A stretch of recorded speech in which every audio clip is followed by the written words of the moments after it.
آئی تھی منبر غدیر کی، تو آپ دیکھیں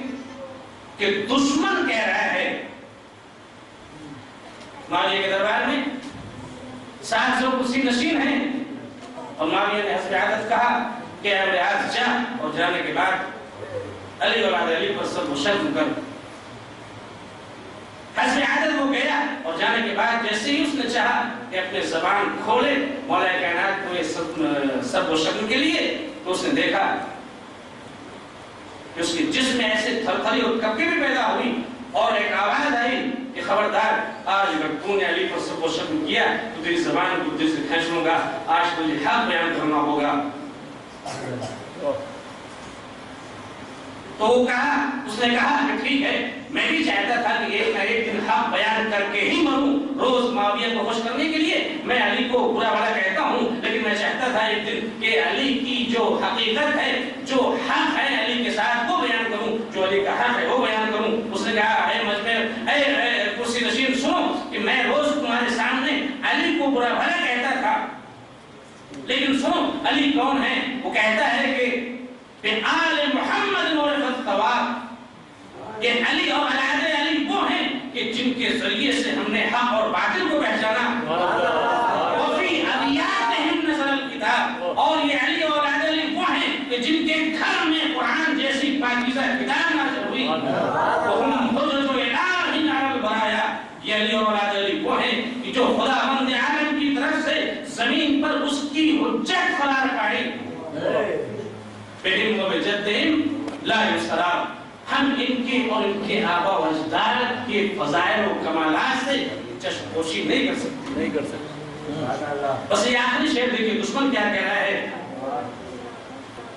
بات تو جب ہے کہ جب دوسرے تعریف کریں، وہ کہتا ہے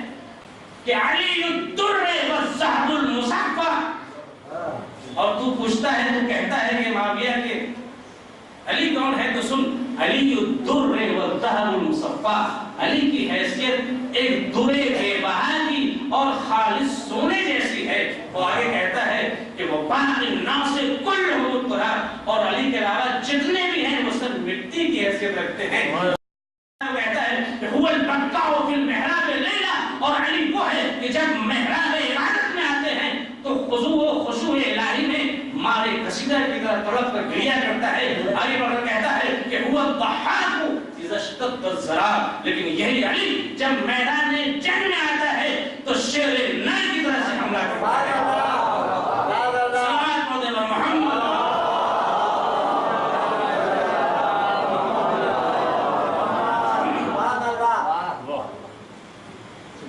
جو حضرات ایران عراق گئے ہیں انہوں نے محسوس کیا ہوگا، خاص طور سے مولانا حضرات، یہ دونوں شہر جو شیعہ نشین، دونوں ملک شیعہ نشین کہے جاتے ہیں، وہاں بھی مجلس ماتم جلوس ان سب کے لیے قانون ہے، رات کو 10 بجے کے بعد سے آپ مجلس نہیں کر سکتے، 11 بجے کے بعد مثلا جلوس نہیں نکال سکتے، اس لیے لوگوں کو ڈسٹرب ہوتا ہے۔ لیکن وہ ہندوستان کے شیعوں کا جب نام آتا ہے تو بڑی قدر و منزلت اور بڑے ہی حوصلے کے ساتھ نام لیتے ہیں اور کہتے ہیں لیکن ہندوستان میں جو شیعہ عزاداری کرتے ہیں ہم اتنی عزاداری نہیں کر سکتے ہیں، وہ جذبہ ہمارے اندر نہیں۔ پھر وہ آگے بڑھ کے یہ سب سنا ہے میں سیکھوں بار ایران میں بھی، عراق میں بھی، کہتے ہیں کہ ایران میں ہندوستان کے جو شیعہ ہیں وہ صحیح معنی میں محب اہل بیت ہیں۔ اس کی سب سے بڑی دلیل یہ ہے، یہ مجمع جو 5-6 گھنٹوں سے بیٹھا ہے صرف اس امید میں کہ مولا علی کے فضائل سنیں اور علم کے بارے میں 2-4 جملے سنیں اور اپنے مولا حسین کے بارے میں کچھ سنیں، ان کے مسائل سنیں اور اس مولا کو یاد کریں کہ اس مولا نے آپ کو یاد کیا تھا۔ عزیزوں میں نے اپنی ساری باتیں ختم کر دی، وقت نہیں ہے، 1-1.5 بج جائے گا کھانا کھاتے ہوئے اور اس کے بعد آپ کو گھر بھی جانا ہے۔ میں ساری باتیں اپنی ختم کر دی، قرآن کے بارے میں جو میں پڑھنا چاہتا تھا اور پورے ہندوستان میں جا کر میں نے شیعہ مذہب میں اور شیعہ قوم میں قرآن کے بارے میں جو میں نے رزلٹ حاصل کیا، یا پورے جو 12-14 ملکوں میں گیا اور شیعہ حضرات قرآن پر کیا کام کر رہے ہیں وہ چیزیں میں آپ کے سامنے پیش کرتا، رپورٹ پیش کرتا۔ ہندوستان میں کتنے ہم نے شیعہ قاری حافظ بنائے، قاری بنایا، بہت سارے کام جو ان کی طرف اشارہ کرتا ہے اور قرآن کے بارے میں کچھ نئے اعتبار سے بات کرتا ہے، لیکن وقت نہیں ہے، میں ساری باتوں کو ختم کرتا ہوں اور اس کے بعد یہاں پر آپ کی زحمت کو تمام کرنا چاہتا ہوں. لیکن عزیزو، آپ کی آنکھوں سے لگ رہا ہے کہ آپ کی آنکھیں مولا امام حسین کو رونے کے لیے. عزیزو، ان آنسوؤں کی بڑی قدر و قیمت ہے. یقین جانیے، امامہ لگا کر اور منبر رسول پر بیٹھ کر یہ کہہ رہا ہوں، جتنی آیتیں اور روایتیں میں نے ابھی تک پڑھی ہیں، جتنی روایتیں اور حدیثیں میں نے اب تک پڑھی ہیں عزاداری کے بارے میں، آنسو کے بارے میں، جب ایک آیت ایک روایت میں نے پڑھی تو خوشی سے کلیجہ اچھل گیا. ایک مرتبہ میں نے دیکھا کہ روز قیامت عزاداروں کے یہ آنسو، کسی نے امام جعفر صادق علیہ السلام سے پوچھا کہ ہمارے آنسوؤں کی قدر و قیمت کیا ہے؟ تو آپ نے کہا کہ تم نہیں جانتے ان کی قدر و قیمت کیا ہے. یہ روز قیامت شادی کی کشتی میں در بے بہا کی شکل میں رکھ کر جناب سیدہ کے سامنے لے جائیں گے اور جناب سیدہ جب ایک چمکتی ہوئی کشتی میں کچھ چمکتے ہوئے در دیکھیں گی تو آپ کہیں گی کہ خدایا یہ کیا چیز ہے جو آسمان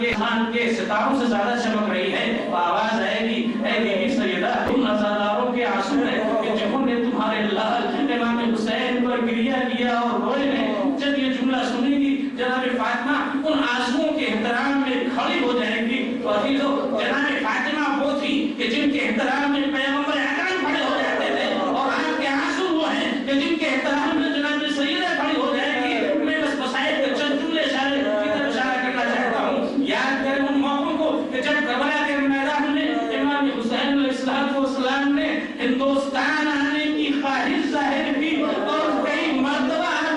اپنے شیعوں کو یاد کیا، کبھی مدینے کے شیعوں کو یاد کیا تو کبھی ہندوستان کے آئندہ آنے والے شیعوں کو یاد کیا. عزیز، بس آخری منظر زحمت تمام ایک ایسا وقت کہ جب امام بالکل بے سہارا ہو گئے تھے، نہ آگے کوئی تھا نہ پیچھے، نہ دائیں کوئی تھا نہ بائیں، نہ اوپر کوئی تھا نہ نیچے. اصغر کا لاشا ہاتھوں میں لیے ہوئے ایک مرتبہ کہتے ہیں میرے شیعوں،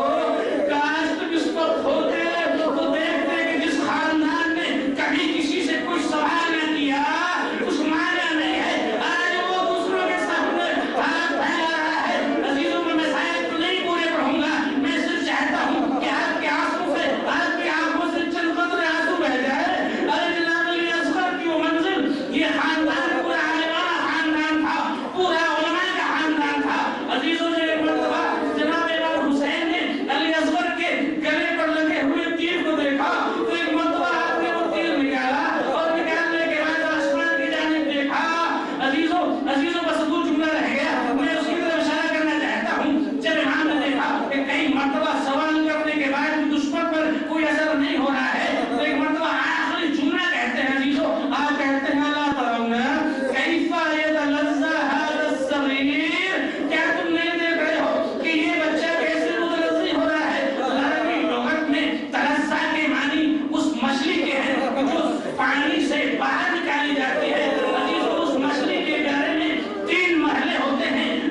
لعنة الله على القوم الظالمين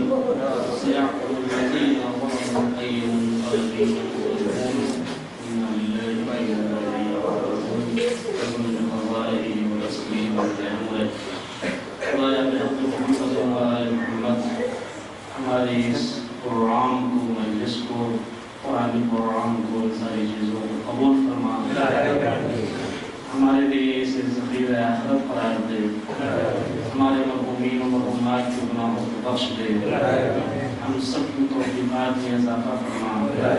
ہم میں جو مریض ہوں انہیں بیماری کربلا کے صدقے میں صحت کاملہ عطا فرما ہم میں جو حج و زیارات کی مشتاق ہوں انہیں حج و زیارات سے شرف فرما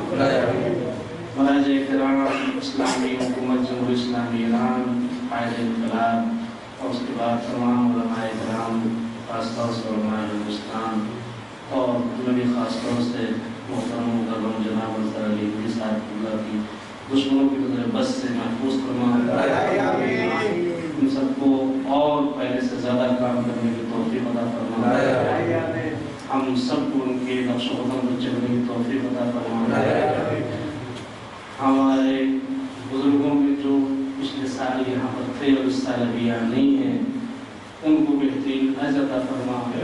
خاص طور سے مرحوم و محفوظ حضرت الاسلام والمسلمین جناب مسعود حسین صاحب اللہ مجیبی ان کی سارے ثواب کے لیے مجلس رکھی گئی ہے خدایا ان کے درجات کو بلند فرما انہیں اعلیٰ علیین میں جگہ دے زمین کے جس حصے پر جہاں کہیں بھی شیعہ اہل کرار بستے ہیں ان کی جان و مال عزت و آبرو اور ناموس کی حفاظت فرما خدایا دشمن قوم کی طرف سے شیعوں میں جو اختلافات پیدا کیے جا رہے ہیں جو شبہات پیدا کیے جا رہے ہیں ان سارے اختلافات و شبہات کو خود دشمن کی طرف موڑ دے خدایا رحمت محمد امام زمانہ زمین کی جس حصے پر جہاں کہیں بھی ہیں ان دشمنوں کی نظر بد سے محفوظ فرما ہم خدایا ان کے ظہور میں تعجیل فرما اور ہم سب کو ان کے عوام و انصار میں شمار فرما آخری بار آپ کو سلام دے رہے ہیں ایک بار سورہ حمد اور 3 بار سورہ فتح کی تلاوت فرما کر اس کا سوال جملہ مومنات خاص طور سے مولانا مسعود صاحب محمود کی روح کے ساتھ بسم اللہ الرحمن الرحیم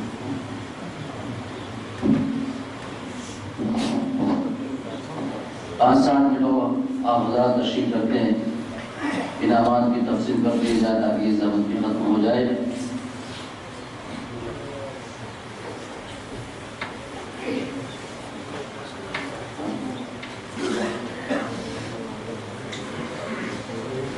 جناب علی جو طلاب نے محنت کی ہے اور اس کا جو نتیجہ ہمارے آج کے